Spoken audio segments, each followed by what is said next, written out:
don't forget to like, share, and subscribe! Hi guys, matamlay ba ang iyong mga alagang ibon? Sila ba ay walang ganang kumain? Lagi ba silang inaantok? Malamang, may sakit na ang iyong mga alagang ibon.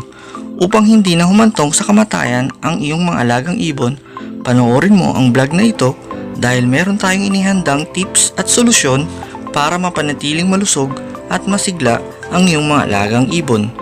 Pero bago yan, kung bago ka pa lamang bumisita sa aking channel, subscribe mo na ang ating channel at paki-like at i-hit ang notification bell para lagi kang updated sa mga video na ating i-upload. Okay, let's watch this.